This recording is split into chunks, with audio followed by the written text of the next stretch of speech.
Gemmell. He's an executive producer and he's also the star, Noah Wyle.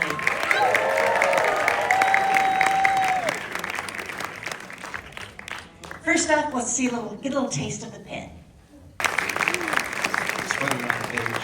They read a lot funnier. No, let me start with you. What was the inspiration for this? I understand it had something to do with the doctors that you met while doing ER. Well, it was sort of an idea that was individually arrived at by 3 people simultaneously, but my version of it was sitting at home during the pandemic and receiving a lot of mail from first responders saying things from, boy, we could sure use Dr. Carter out here, or it's fun to go back and watch ER to stay inspired with what's really hard right now. And I didn't know what to do with all that, so I wrote John a letter and said, I know you don't want to do the old show, I don't either, but I think there's another story to tell. And if you ever want to write a Jeremiah from the mountaintop, I would volunteer to scream it. So he said on Colbert that you all didn't want to do a medical drama again. Is that true? Yes. Very much so. What was it? I thought we'd done it really well, and we needed another way in, another way to kind of think about how to do it. And Yeah, my approach to it was, I was telling someone why I would never do another medical show and listed all the reasons that John and I felt, and then there was a thought that maybe there is one way to do it, and we came up with it, and I'm glad we did. It's been fun.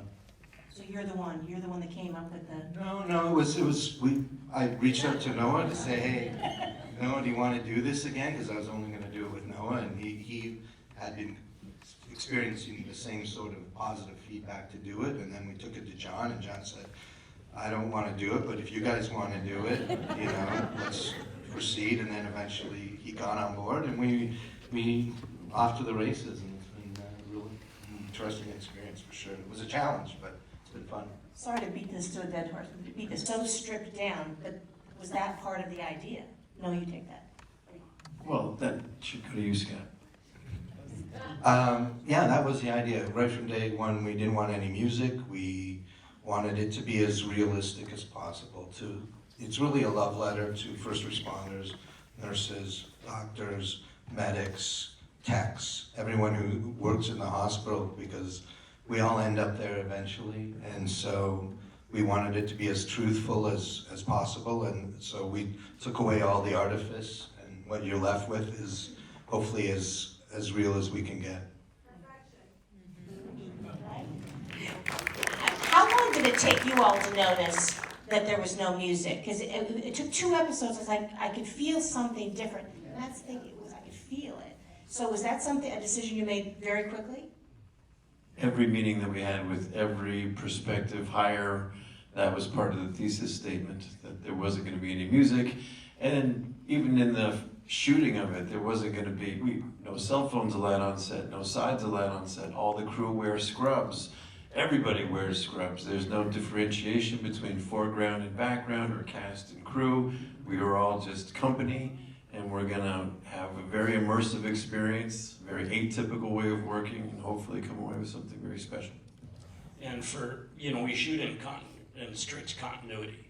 So we actually, every day, we just start from where we finished the day before and keep going. So with the exception of when we go to the exteriors, which isn't that often, first day of shooting is scene 1 through scene 12, second day is 13 through 20 or whatever it is.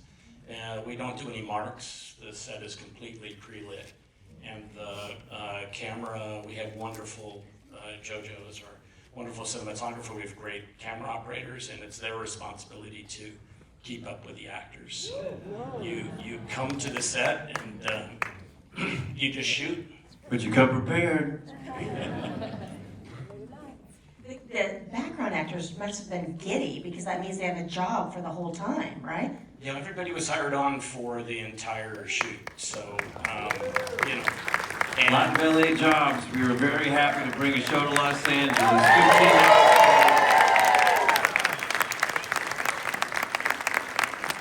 And the other extraordinary thing is the guest actors who were on the show worked for months, oftentimes just appearing in the waiting room for a scene or two and then being in the background and then eventually have a scene. So we had wonderful actors who signed on to basically be background for 4 or 5 episodes and then have major scenes.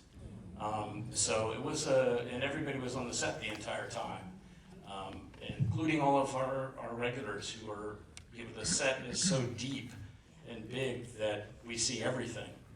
And so everybody's just was in, everybody was there. You made oneers famous on ER. There are oneers here, right? Or are they just a little different? Well, there are oneers, but we're running 2 cameras, sometimes 3, but usually 2 cameras. And it's not about trying to capture a oneer. We're really careful to say we don't try and do any special shot. We just see where the performance is going to take and how we're going to get there. And the writers and what Scott and his team created was fantastic, because the first thing that was done was the set was designed before the show was written.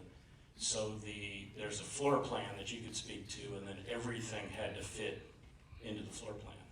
Yeah, we couldn't have done this show without a set pre-built, or not built, but at least designed, because it's very kinetic. So when we write, we have a map. I have a map of the floor plan that's about the size of a table. I have all Post-it notes for all the patients. I have little tokens for all the doctors, and it's like playing Risk. You move them around, you follow them, and it's a different way of working, but it's a challenge. And at this point in our careers, I think that's what's really exciting for us. Every day is something new. We have to figure out how we're going to do it. No, it's so fun talking about Robbie. First off, he's a superb teacher. Does Robbie see himself that way? Yes, I think he thinks he's a pretty good teacher. It's a teaching hospital, and a big part of working in a teaching hospital is recognizing that there's an ongoing chain to the discipline, and our system is as strong as the weakest link who's coming in terrified and needs to be taught. So he's always looking for the stray sheep. He's always looking for, the shining star. I think it's also a great way of not having to focus on himself by always investing in others. I know it's meant to be shown as a grave weakness that he has the meltdown. But everyone I know who watches the show, we all talked about it, and it made us love him more. Because finally a doctor looks human. This is the doctor that we all hope that we get in the ER. You're getting them, they're just not breaking down yet. Or we're not seeing that. They all feel that way. So I have to think that the doctors that you're communicating with, or whoever you guys are communicating with, they have to feel like finally a show is validating me in that regard. They do. I've been receiving, I thought the mail that I was getting during the pandemic was poignant, but the mail that I've been getting, especially the last couple weeks, especially after episode 13, has been unbelievable. As people are really either recognizing how much they've suppressed in their own careers and psyches, or how much is being triggered, or how much their families are getting to see full context of what they're shouldering and not sharing. It's been really, really. And I think one of the initial instincts about the show was to not forget about COVID and what we asked these people to do during COVID, and what that cost has been to them, which is really what that is. Yeah, they ignore their broken pieces so they can put ours back together every day. There's a lot of young actors on the show. Scott, tell me how they've reacted to Noah, working with Noah. They got their stuff together really quickly, because when Noah comes to work, he comes to play, and he comes to play hard. So they learned very quickly that they better step it up, and he's a great leader. He sets the tone on the set, and what you see is a direct result of that. That reminds me, so I had heard that of all the doctors who were pulled back in the ER days, they felt out of all the actors on that show, the one actor who could definitely pull off a surgery, if need be, was you. Yeah, but look at that company. Low bar. Is that because he's just a good study? He's so great at it? What is it? Yeah, he takes his craft really seriously. I mean, if I needed to be intubated, and nobody else was around, I'd say, grab a knife. No, it's a craft, and all of the cast members, we did a boot camp before we started, a medical boot camp that Dr. Joe Sachs and his team supervised, who's one of our writers and executive producers, and everyone trained on all of these procedures, because you're not only having to do the dialogue, but you're actually having a tremendous amount of manual dexterity at the same time to do what you're actually doing. And because the way we shoot, you're going to end up doing it. You're going to be right there having to actually do what the doctors do. So it's a challenge. Those of you that auditioned maybe for the show saw the letter that we put out through our casting agent, Kathy Sandrich, basically calling all pros. You know, we want people that are good at memorizing dialogue and really good with props and are used to working in a company and an ensemble. We want creativity, we want passion, we don't want ego. Come to play, come to work.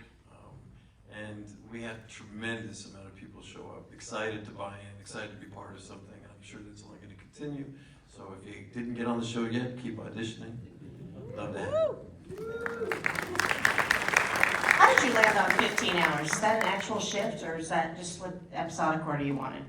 No, we originally the pitch was 12 hours, 12 episodes, 12 hours, and Max wanted 15, so we just had to come up with a little mass casualty to stretch out the day.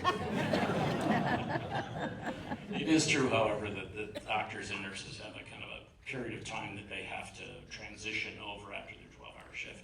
So it's really not unusual to see them still there for 13, 14 hours trying to hand their patients off. Come on, catch up on their charting, which is Charting. 6 hours of their day. I'd be derelict if I didn't ask this, because this was an episode that you just saw.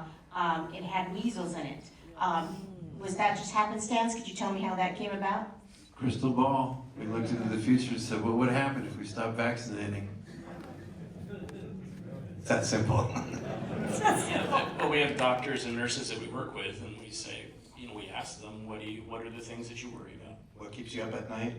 What does the population need to know? We talk to experts every week in anything from being on the spectrum to PTSD, and it's once you start looking at the problems and you extrapolate, you end up with what happens. That's the future.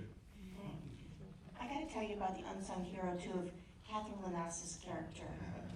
There's so much universal love for her. I mean, did you always know you had to have that? She's a charge nurse, is that the correct term? Really hard part to cast. We saw a lot of people, and Catherine came in and knocked our socks off, truly. She's the mom. Is she the mom? She's the dead mother, yep. She's the dead mother. And we saw that she got hit. Is that based on a headline you read somewhere? That is unfortunately based on not even just headline, that is a weekly fact, in terms of this.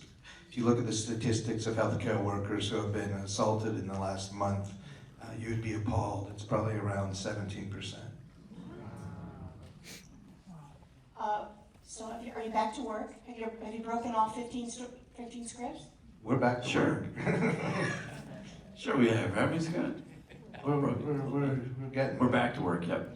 And will it pick up literally the next day? What have you decided? No, we're going to give our cast about 10 months to have some more story, and we're going to start around 4th of July weekend, and fictitiously. That's huge. That's huge. Okay. Big spoiler.